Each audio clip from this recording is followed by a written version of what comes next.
in. Welcome. I'm E.G. Marshall. Do come in. Make yourself comfortable, because I'm going to tell you a nice, quiet little ghost story. Nothing to frighten you. Not badly, at any rate. Nothing to make you run screaming into the street. No, the most this ghost story can do is make you snuggle down deeper under the covers and reach out for a hand to hold. A hand, I trust, that is firm and warm, not clammy and cold. Our mystery drama, The Phantom Lullaby, was written especially for the Mystery Theater by Elspeth Eric and stars Rosemary Murphy and Arnold Moss.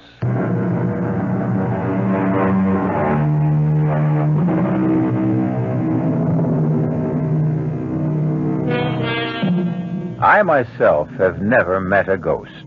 I don't know why. Perhaps something in my personality puts them off.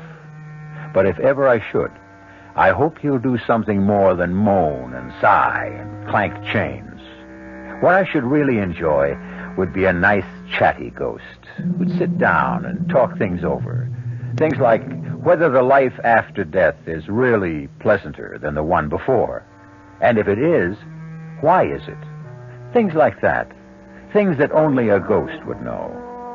Ah, well, perhaps one fine day or some dark night, if I hold myself in readiness, my ghost will visit me.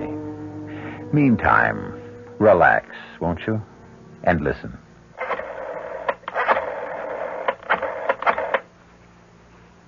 Hello? Intercoastal Airlines? Well, can you tell me if Flight 509 from New York is on time? Yeah, I'll hold on. Ellen's room is finished. Good. I've ordered new curtains. I hope she likes her room. Oh, I'm sure she will. I'm sure she... yes? Oh, it is? Well, good. Thank you very much. The plane's on time. Well, you better get started then. Yeah. Don't be nervous. I'm not nervous. It'll only make her nervous if you're nervous. What are you looking in the closet for? My overcoat. It's on the chair. Oh. She's only been away 4 days. It's not a question of how long she's been away. It's what she went away for. I know that. Well, then why say a foolish thing like only 4 days? Please. I'm nervous, too. Well, what do you think you're doing now? This couch shouldn't be here. It should be over there. That's an 8-foot couch. Don't try to move it by yourself. I can do it. Let me have the superintendent, please. Emily, will you stop that? I'd help you, but I have to get going. I don't want Ellen standing around the airport. Hello? This is Mr. Keene, Penthouse B. Yeah, we just moved in. We're not quite settled in yet, and I have to go to the airport to pick up my daughter. Could you possibly help my wife move a few pieces of furniture? No, we want the place to look extra nice. Our daughter's never seen it, and... Oh, that's great. That's just great. Thank you very much. He'll be up in a couple of minutes. Howard, do you think Ellen will like this apartment? Well, I certainly hope so. It's costing an arm and a leg. What with the terrace and everything? Her own bathroom, a real dining room? Well, the idea is to give her a change. New surroundings, blot out everything that happened. As if a terrace and her own bathroom could take her mind off that terrible man. Well, they'll help. I'm not saying completely, but they'll help. Give us something to think about besides John Draper and the rest of it. Seems strange we never even met him. I hope I never do meet him. Well, honey, I got to get going. Don't tell Ellen about this place. Let it be a surprise. And, Howard, be very, gentle with her. Let her know we love her. Yeah, I'll let her know. Well, I'm off. Oh. You're the superintendent. Yeah. I didn't hear you knock. I was just getting ready to. Well, come in. This is my wife. She'll show you what she wants done. Oh, and here's something for your trouble. Oh, okay. Honey, I'll be back in an hour. Good luck. Take care. Well, now, You like this place? I'm sure we will like it. We just moved in. I know. It's a nice-looking apartment with a terrace and all. First thing I want to do is move the couch over there to the long wall. Everybody likes this place when they first move in. If you take one end and I take the other. 1, 2, 3 months, then they start getting jumpy. Jumpy? They pay up what they owe on the lease and they move out. I didn't know that. Oh, yeah, it happens every time. Well, let's move this thing if we're going to... Let me move the coffee table first. No, I'll do it. Yeah. How'd you happen to hear it was vacant? Well, actually, friends of ours called us. They'd met some people at a party who said they were giving up this beautiful apartment, and we thought... That would be the Winthrops. Yeah, they lasted 6 months. Where do you want this table? Right where you're standing. Okay. And before them was the Katzes, and before them the Millbrooks, and before them the Kramers, and before them... Why did they all move out? What's wrong with the place? Search me. They would never say, any of them. Just paid up and moved out. You know what I think? What? I think the joint's haunted. Now, where does the couch go?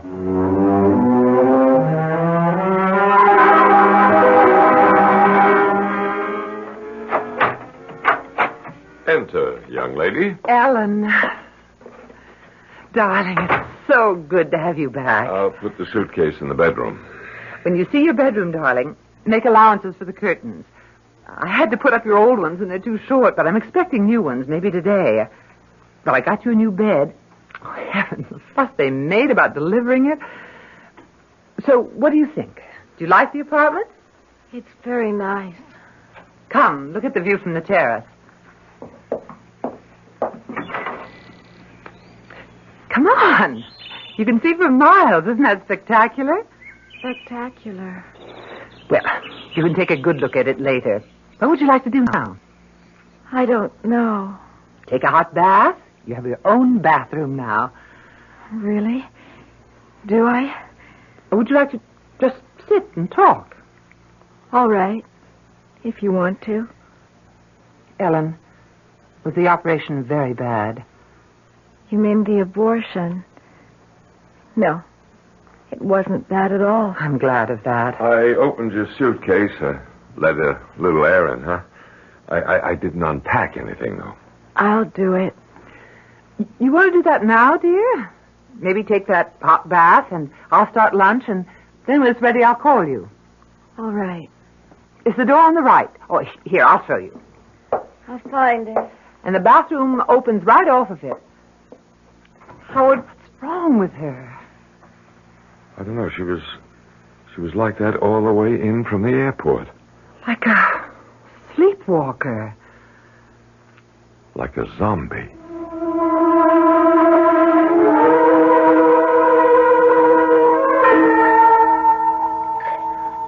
Howard? I'm making us a drink. We need it. How is she? I guess she's all right. Here's your drink. She's lying on the bed, just staring at the ceiling. I spoke to her, but she didn't answer me. So I didn't bother her. That horrible man, he did this to her. I wish she'd talked to me about him. But she never did say much, except that she was seeing him a lot. And then when she told me she was pregnant, she said he didn't want to marry her, so she guessed she'd have an abortion. Just like that. Things have changed so. The young people nowadays. And the parents nowadays. I guess so. I should have insisted. I should have put my foot down, absolutely insisted. Insisted on what? Well, at least on meeting the guy, at least that. That's not the way things are done these days. Well, they should be. Look, do you think I ought to get in touch with him now? Now? It's too late Well, we now. can't just leave her the way she is, walking around like an automaton. Maybe he could... Oh, I don't know. Maybe he could snap her out of it or something. Maybe she'll snap out of it by herself. If she was really in love with him... She said she wasn't. Well, maybe she was. Maybe she was and didn't know it. Anyway, I think he ought to see what he's done. What good would that do? I don't know. I don't know. Why don't you go and see if she's all right? I don't like to disturb her. Well, just knock on the door and see if she answers. All right. Well, the state she's in... Ellen? Oui, Maman. I don't want to disturb you, dear, but I just want to make sure everything's all right. Tout va bien. I guess she's all right. Anyway, she answered me. But what did she say? I couldn't make it out, but she sounded fine. Well, that's good. Maybe it was just shock or something before. Probably that was it. Emily, if you get to talking to her, if she'll talk to you... Oh, she will. Ask her about this man. What's his name again? John Draper? Yeah, ask her how she feels about him. You know, if she thinks about him, wants to call him up or anything, you tell her that it's all right with us. Howard, she doesn't care if it's all right with us.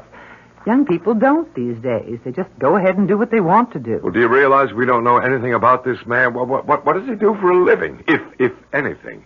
He plays the piano. I think he gives lessons. Where does he live? Over on Market Street, I think. Yeah, that figures. Has he got a phone? I imagine so. I don't know. Well, if he gives lessons, he's got to have a phone. He's got to be in the book. I think so. Anyway, here he is. Look. John Draper, 121 Market. You're not going to call him.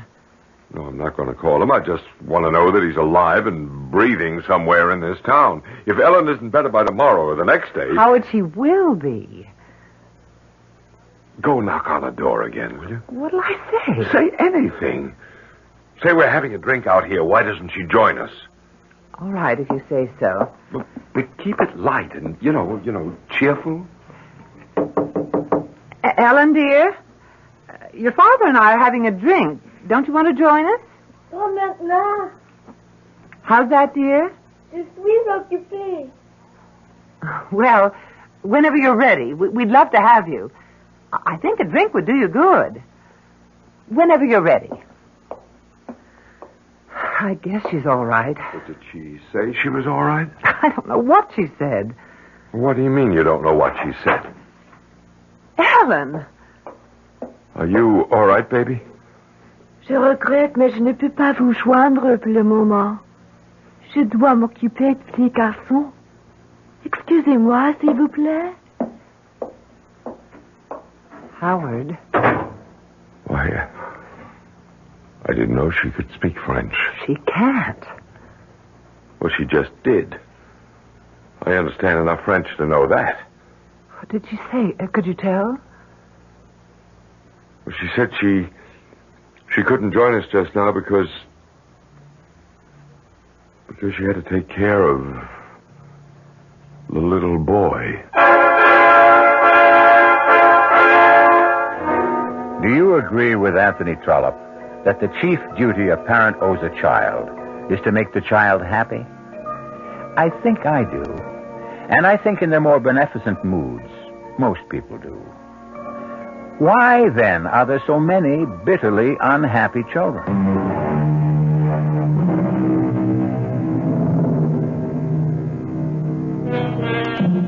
Ellen Keene, only daughter of Howard and Emily Keene, came home a little while ago after the removal of an incipient life from her body. In the new penthouse apartment her parents have rented in an anxious effort to lift her spirits, she has just now delivered her longest utterance since she arrived. Je regrette, mais je ne peux pas vous joindre pour le moment. Je dois m'occuper du petit garçon.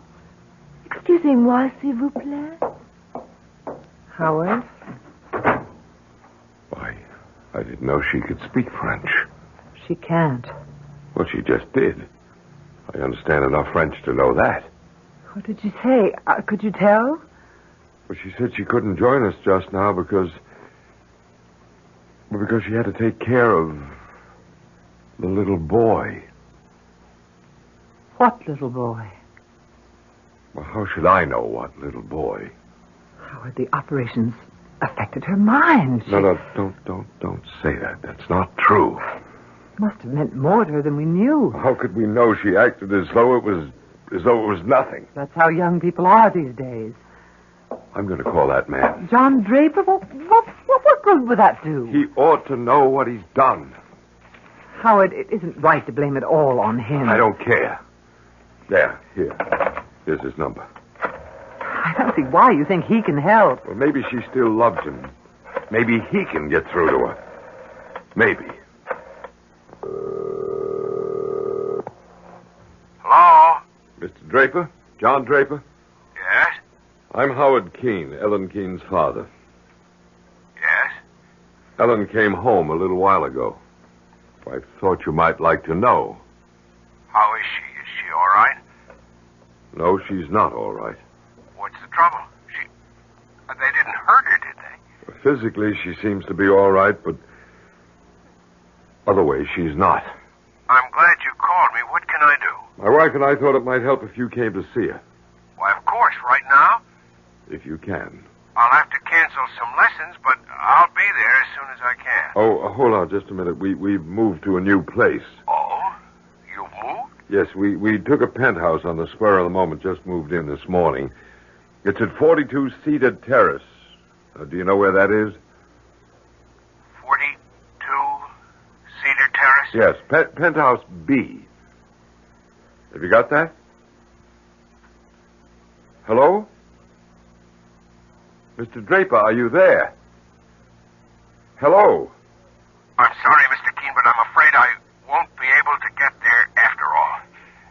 Give Ellen my love. Hello? Mr. Draper? Hello? Howard? I don't get it. He was very nice, very concerned about Ellen. He wanted to help. He wanted to come to see her right away, and then all of a sudden, when I gave him the address, he made a sudden switch, and he said he was sorry. He couldn't. Why would he do that? Thought it over, I guess, decided he wanted no part of it. But you said he sounded nice at first. He's not going to get away with it. Howard, what are you going to do? What was his address again? It's right there in the phone book. I'm going to get him to see Ellen if I have to drag him here. What's the address? 121 Market Street. Howard, I wish you wouldn't go. I'll be back in half an hour. You stay right here. You think I should call Dr. Stone? No, not yet. Well, what could we say to him? That our daughter talks to us in French when she doesn't know any French? That she says she has to take care of a little boy when there isn't any little boy? No, you just stay here with her, and I don't think she'll get violent or anything like that, and I'll be back in half an hour with Mr. John Draper. Oh, dear. Ellen? Ellen, honey? Ellen, don't you want to come out now and have some lunch?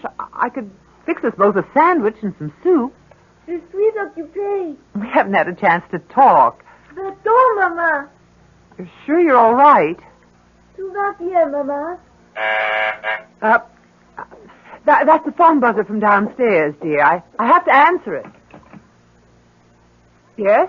This is Super, Mrs. Keene. I got a big package down here for you. Package? What kind of package? It's big. It's from, Standish Decorators. Oh, it must be the curtains for my daughter's room. You want me to bring it up? Yes. Would you please? Yeah, I'll be right up. Thank you. Ellen, darling? Ellen, the curtains for your room have come. You remember I told you I ordered new ones? What do you think? Shall we take down the old ones and put up the new ones? I'm dying to see how they look. Ellen, dear?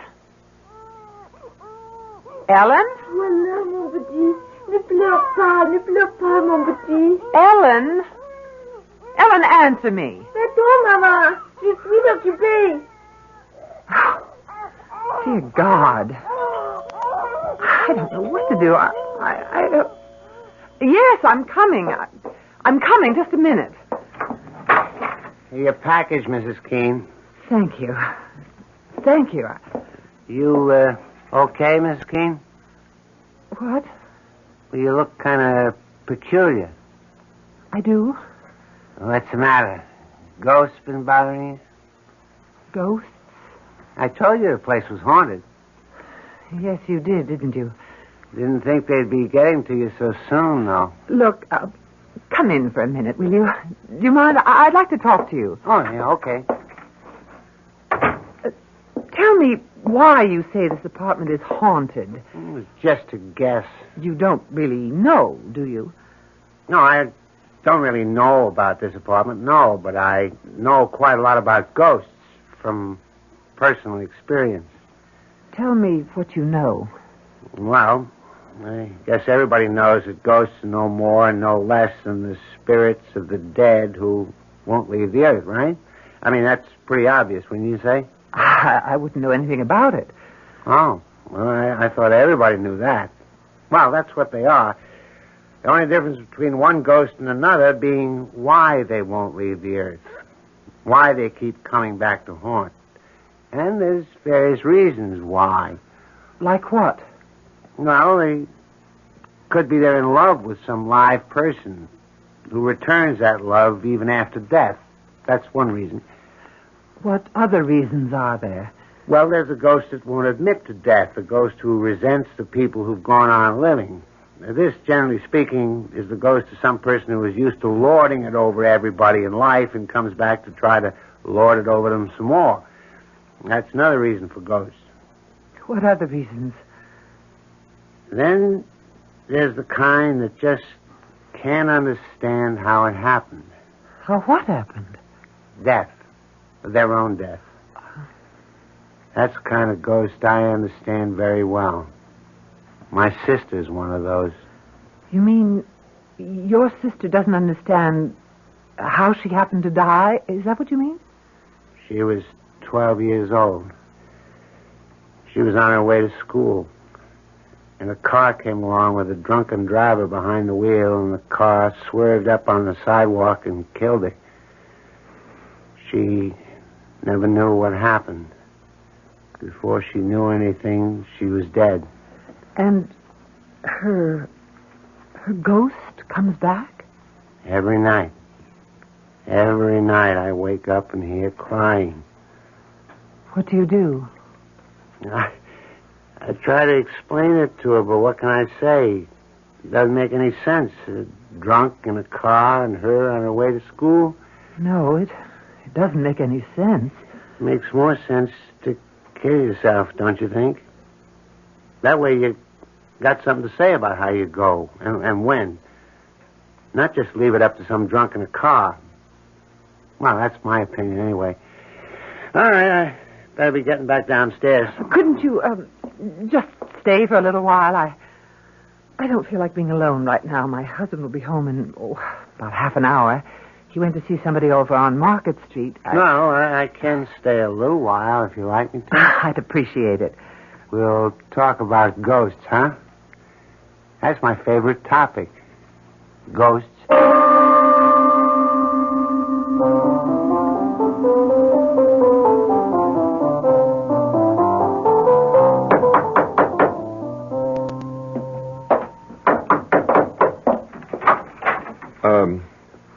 I'm looking for Mr. Draper.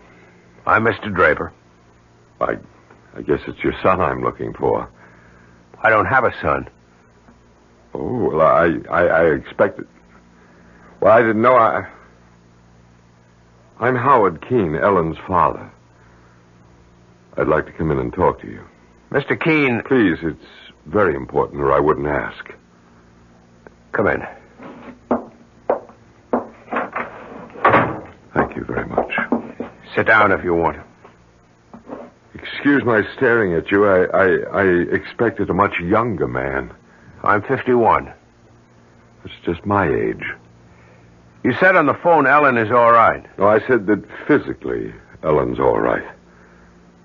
Why didn't you want to marry Ellen when you found out that she was pregnant? I couldn't. Well, you've got a wife? I had a wife. You're divorced. Something I never talk about, Mr. Keene. You never talked about it to Ellen? I never talked about it to anybody. And I don't intend to. Maybe you should. I can't. Tell me about Ellen. Well, she came home a little while ago. She was changed. She talked in monosyllables, short sentences at the most. And we thought after what she's been through, maybe that's only natural. So my wife told her to have a bath, take a nap, and we'd have a drink, lunch. Well, my wife and I were talking, Ellen came out of a room and spoke to us, quite a long speech, and every word of it in French. In French? Now, Ellen doesn't know any French. You never spoke to her in French, did you? Never. Well, never. I just wonder. What did she say in French? Well, she said she was sorry she couldn't join us for a drink, but she had to take care of a little boy. What little boy? I have no idea. Mr. Keene, after an operation like the one Ellen had, don't you think it's possible that it's bound to have an effect on a woman, on her emotions, for a while anyway? I don't want it to go on for too long, and that's why I called you. You thought I could help?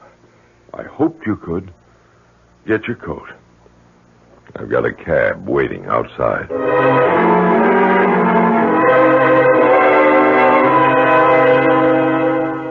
Now I've told you everything I know about ghosts, Mrs. Keene. Have you seen the one that's haunting this place? No. I'm not even sure there is one. Well, I'll be getting on downstairs if you don't need me for anything. Well, if you could, I'd really appreciate your helping me put these curtains up. If you have the time. Oh, yeah, I've got a few minutes. They're for my daughter's room. I'm not sure we should go in there. She's been resting. I'll tell you what, I'll knock on her door. If she's up, I know she'd love to see the curtains. Ellen, dear, it's Mother. The superintendent is here, and if it's all right with you, we'd like to put up the new curtains.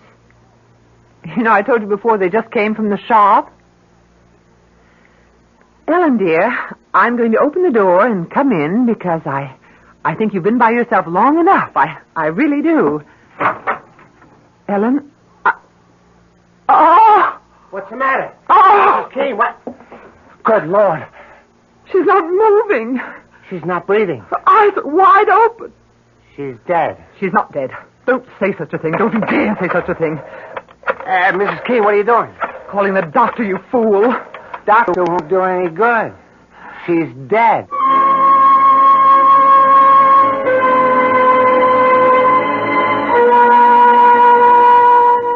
Man is the only animal who knows that he will die. So said the great Voltaire. The knowledge that he will one day cease to live permeates man's days and poisons them a little. I think that if ever I am given another life, I should like to live it as a bird or a monkey or a chipmunk or a beetle. It doesn't add much to the enjoyment of life to know that it won't last long. You'll remember I promised you a quiet little ghost story? I think I've kept my promise so far. Though, of course, in any story, there must be an explosion or two. At this moment, Mr. Keene, Ellen's father, is preparing to enter a taxicab with Mr. Draper, Ellen's one-time lover. You say you're married? Yes. But you weren't divorced? No. Your wife died? Yes. I see. How long ago was that? What? How long ago did your wife die? 25 years ago. Did you and your wife have any children? Yes. One. Where is the child? Dead. At birth? No. I feel a little bit like a heel asking you all these questions, but I'm concerned about my daughter. I'm concerned, too, or I wouldn't have come with you. I understand. I think I understand. You've never wanted to get married again, is that it? Never. Even after all these years? I met my wife in Europe towards the end of the war. The big war.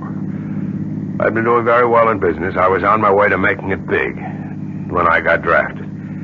I didn't like being drafted, but I went anyway, and she was the one bright spot in an otherwise drab and miserable Army career. I brought her back here. She had a child, and they both died. I stopped making money. I started playing the piano, and I have been at it ever since then. But you were in love with Ellen. I hope you don't mind my asking. I don't know what that means, to be in love. I'm not saying there's no such thing, but if there is, I've forgotten, or I never knew what it's like. I'm very sorry for you. It's very kind of you, but don't bother. Cedar Terrace is the next right turn, driver. Are we nearly there? Next right, about half a mile.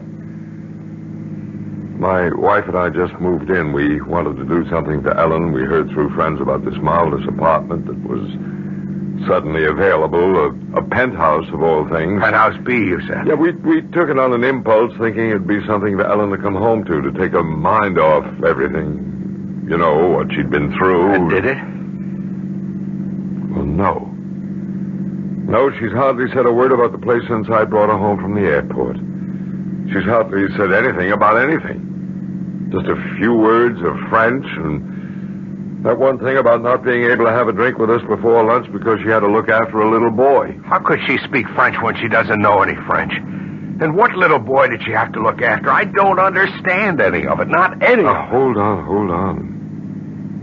We're almost there. Maybe Ellen will be all right, more of herself anyway, and then you can ask her. You just hang in there for a couple of minutes more.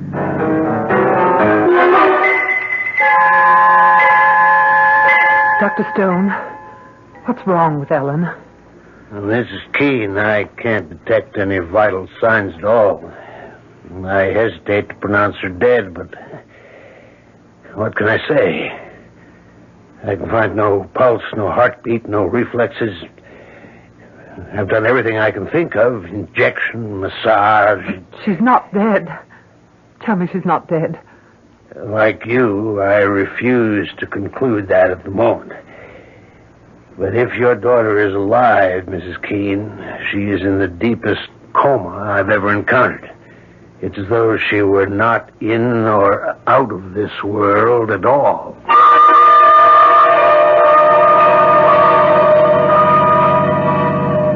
It's that tall building on the corner, driver, number 42. A very tall building. How's that? I said it's a tall building. Well, compared to the way they build them nowadays, it's not so tall, but I guess when they put it up, it was considered pretty daring. Hey, what do you think you're doing? I just can't. You get back in there. Driver, stop the cab. Hey, stop. I can't go up there. I can't. I don't care if you can or can't. You're going to. Now, march. Don't you try anything now. I got hold of you. I can't do it. You let me pay the cab. Here you are, driver. Now you get going. Mr. Keene, I know you think this is very strange. You bet I think it's very strange. I can explain. After you've seen my daughter, you can explain. Now you get in the elevator there. Right now, Ellen's the only one I'm interested in. Push that button that says penthouse. Penthouse B. That's right.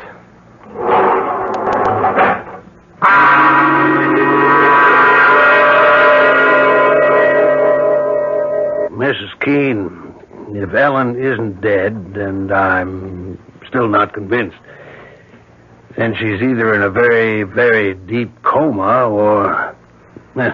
Here I'm getting into territory that I don't understand at all. She's in a trance. A trance? We hear of these things, people who can control their body functions. I was told of a man who could make one half of his arm stone cold and the other half blood warm. He could do it at will, or so I was told. I can't believe it. Do you believe it? Mrs. Keene, there isn't a doctor alive today who would deny the power the human mind has over the human body. But... Oh, that must be my husband. Yeah, well, I want to talk to him. I'll only be a second. Yes, I'm coming. Howard. Mr. Draper? That's him. I'm Ellen's mother. Howard, I called Dr. Stone. He's with Ellen now. He wants to talk to you. I'm in here, Mrs. Keene. Dr. Stone, how is she? She shows no vital signs of life at all. You don't mean that she's dead? Oh, no, she can't be dead. Emily, what happened? Mr. Keene, we don't know precisely what happened, and I don't... Well, for some reason I can't really explain, I don't think she's dead. Either she's in a deep coma or she's in a trance state. Well, what's that, a trance state? It's something medical men know very little about. So, I want your permission to take her to the hospital and have her examined by another doctor there. And if he gives us no convincing diagnosis, we'll call in a psychic healer. You have our permission to do anything you have to. Of course. All right, I'll call an ambulance. Mr. Draper, I've been very rude. We've paid no attention to you at all. Thank you so much for coming. It's quite all right. You can see we're beside ourselves with worry. Yes, I can see that. There's an ambulance service. There's Dr. Stone. Mrs. Keene, do you suppose that I could see Ellen? Oh, I don't think so. Not now. Why didn't somebody wake me up? Ellen. Thank you. Darling. Is it time for lunch? Ellen, how do you feel? Dr. Stone. What are you doing here? And John, you know, it's funny. I thought I heard your voice, but then I decided I must have imagined it. Yeah, but how do you feel, Ellen? Well, I feel perfectly fine. I had a wonderful sleep. You're sure you feel all right? Well, I just told you I feel fine. I was tired when Daddy brought me home from the airport, but I had a lovely nap, and now I'm fine. But what are you doing here? And John, how did you get here? How did you know where to come? Your father, he told me. Oh, really? Oh, that was nice. Then you've met. Yes, we've met. You'll stay for lunch, won't you, John? Mother, is that all right? Is there enough for John, too? Yes, dear, there's enough. But first, don't you think you ought to bathe and change your clothes? I guess I should. I was going to do that before, wasn't I? When I first got here. But then I got busy with something or other, and I forgot all about it. You want me to come with you, dear? It would be nice. We haven't had a chance to talk, have we? No, but we will. See you off for lunch. Yes, Ellen. You'll stay, Mr. Draper? I'm not sure that I can. Please do. Ellen seems to want you to. Mr. Keene, I don't know any of the whys or wherefores, but your daughter seems to be all right. Yes, she seems to be. All right. I'm going back to my office. I'll be there all afternoon. If anything happens to alarm you, please call me. I can be here in 5 minutes. Thank you, Dr. Stone. No, don't bother to come to the door. I'll let myself out. I'm glad she's all right. I suppose you don't believe there was ever anything wrong. I don't know. After all, you didn't see her when she was, well, the way she was. I know your daughter very well, Mr. Keene. I know what a sensitive girl she is. I told you in the taxi that I didn't believe I knew the meaning of being in love. Now I'm not so sure. I think I was, in my own neurotic way, in love with Ellen. We were very close. Well, why did you make such a fuss about coming here? Why did you try to jump out of the cab? What was that all about? I had been here before. When? When were you ever here? I used to live here. In this apartment? Penthouse B, yes. But when was this? 25 years ago. You lived here with your wife? Huh? And your child? Yes. And your child was a little boy? Yes. How old was the child when he died? 2 years old. And your wife, how old was she? 21. They both died while you were living here. I can see why you wouldn't want to come with me. It's not just that they died. Well, what was it? It was the way they died. Tell me about it.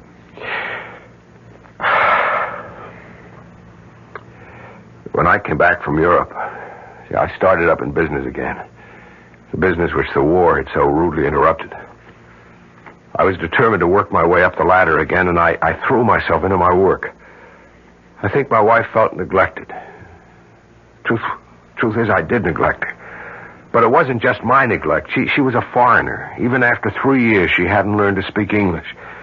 She was shy. She didn't make friends. She was alone a great deal, except for the child. And one night, I was at my desk working over some papers when she came into the room with a child in her arms. She spoke to me. I don't remember what she said, but I remember that she spoke to me. I had every intention of answering her. But I didn't want to be bothered at that precise moment. Half a minute later, I turned around and she wasn't there. She had jumped from the terrace. She had jumped from the terrace with the child in her arms. Good Lord. Do you think it's possible... I know how far-fetched it sounds, but is it possible that the little boy Ellen told us she had to look after was the ghost of your son? I don't know what else to think. Do you? Tell me something. What nationality was your wife? My wife is French. It all begins to fit together, doesn't it? When you stop and think about it.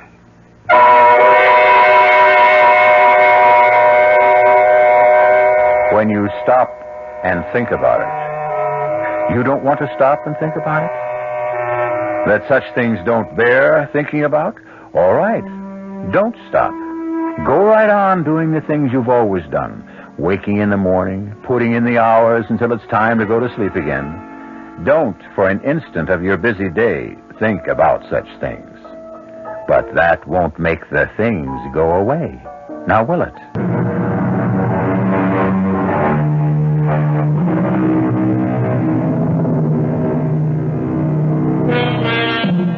That was a quiet little ghost story, wasn't it? Just as I said it would be. Personally, I prefer ghost stories to be quiet. For ghosts, generally speaking, having no physical equipment, tend to be quiet. But like so many living people who are quiet, ghosts are also tenacious and persistent. And they are everywhere. Our cast included Rosemary Murphy, Arnold Moss, Mason Adams, Corinne Orr, and Robert Dryden. The entire production was under the direction of Himan Brown. This is E.G. Marshall inviting you to return to our Mystery Theater for another adventure in the macabre. Until next time, pleasant dreams.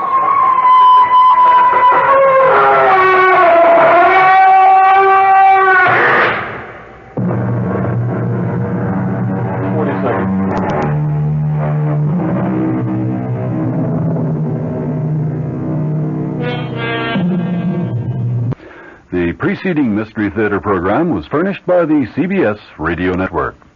Listen now to this scene from tomorrow night's offering on the WOR Mystery Theater.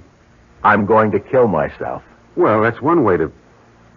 You're what? I'm going to kill myself. But it won't be suicide. You're going to kill yourself, but it won't be suicide. That's right, Murray.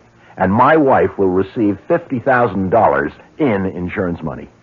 Now I know you're crazy. I'm serious, Murray. Well, you can go ahead and kill yourself, but your wife isn't going to get any $50,000. You're not even married. That's right, Murray. Don't you see now why it's so perfect?